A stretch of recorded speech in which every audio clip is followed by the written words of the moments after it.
What's up, everyone? Today's day 11 of phase 3 of the Live Hard program. I'm just finishing up my day. I still have my reading to do, but I just finished my 45-minute outdoor workout and then took my cold 5-minute shower. I did a 45-pound ruck. I went a little over 2.25 miles. Another hot one today. It was 105 at the peak of the day, and it was about 100 just now while I was doing the ruck. I woke up this morning at 6 a.m., did my first 45-minute workout, which was 2 miles on my treadmill at my house. And after I got that done, it was time to work on my truck. If you've watched the last few videos, I bought some parts for my truck. I was concerned whether it was gonna make it home from 400 miles away the other day, which I did make it. And today I changed my CV axles, my wheel bearing hubs, and my front brake rotors and pads.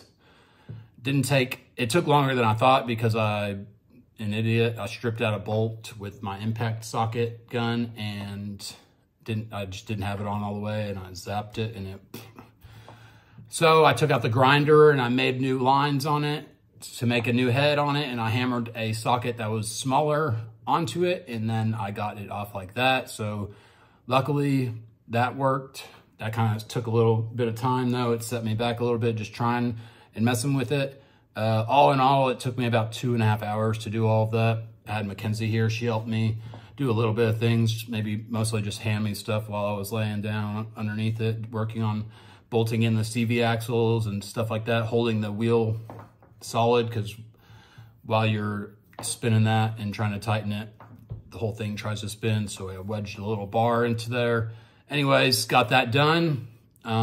Still making a noise. Now I realized my gasket between my drive shaft and my transmission, which is my transfer case at the very back, where the drive shaft slides in, is basically it leaks. So because I added transfer case fluid. Anyways, it's leaking, so I have to address that and possibly a U-joint. So I do have to go to work tomorrow now. It was Sunday, then it was Saturday, and now it's Friday. So, but that's what I asked for. I asked for a better position, somewhere that I liked being better, and it just comes with the territory. So not gonna let that bother me. I'm just gonna get out there and get working. I'll start my actual shift Saturday night. I think tomorrow is more of just like a safety walkthrough and pressure test. So I'm gonna be doing the same thing still, flowing new wells to production, new oil and gas wells, and I'll be in Oklahoma this time. So only a little over an hour from my house, maybe an hour and a half, and gonna be a lot more days involved working. So I'll probably be working every day the rest of phase 3 for sure. So that's gonna be rough, but I'm gonna show you that it can be done. That's the whole point of doing the videos that I show you, since I have a job like that. And a lot of people usually make the excuse that they don't have time. And I'm showing you that you can make time.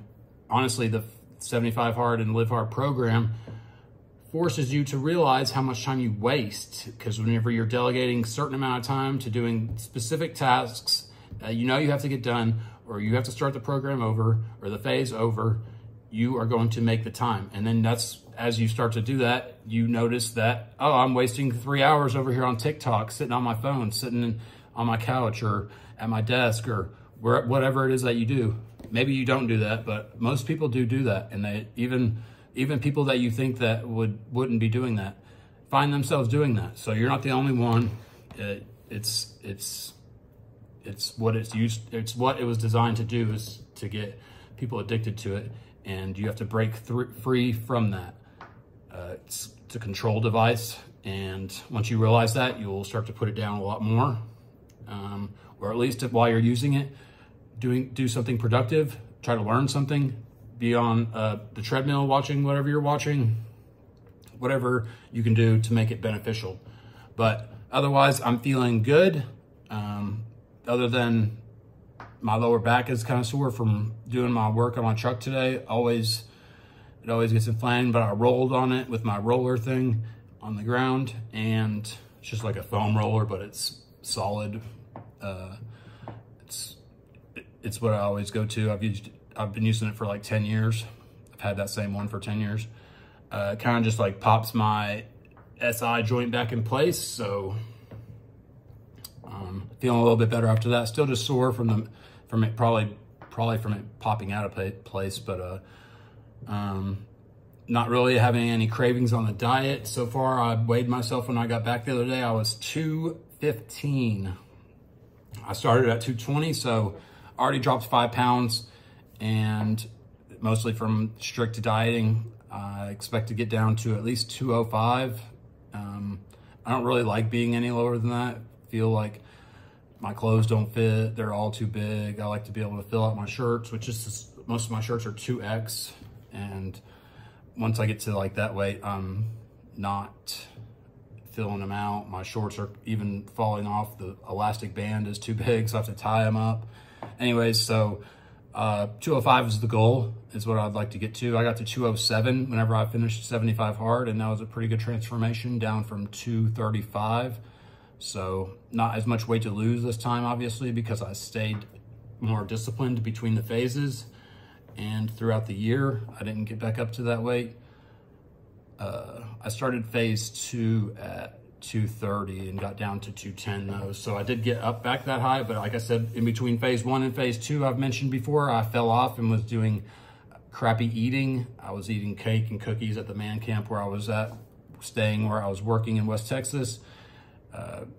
It's my addiction is sweets, so I fell short on that, but I recognize that now, and I'm not going to let that happen again, because not only did it make me look sloppy, but I felt terrible because of the inflammation that causes from all the carbs and sugars and processed sugars. So gonna focus on staying strict as far as that goes. If I want something sweet, I'm gonna eat fruit and make sure it's not,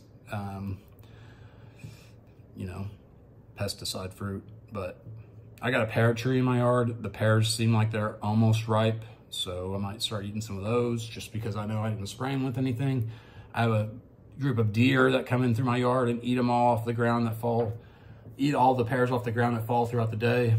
Even, I guess, some of the ones out of the tree, but we'll see. But anyways, I have to get my reading done, and that's it for the day. I don't really have anything else to say for today, other than if you're interested in the program and you don't know what I'm talking about with 75 Hard and Live Hard, you can go to episode 208 on the Real AF feed with Andy Frisilla, the Real AF podcast, and learn all about it there. It's free. You can also buy a book, the book on mental toughness. You can learn everything about all the details on that. You can watch the episode with Carly Thackeray and I on 75 Hard Verses on the Real AF podcast. Both of those will be in the description box. And if you want to support me, you can follow my link to buy First Form products and get the best quality supplements, as well as help me grow as a Legionnaire. So that's all I got for today. I'll be back tomorrow for day 12. Peace.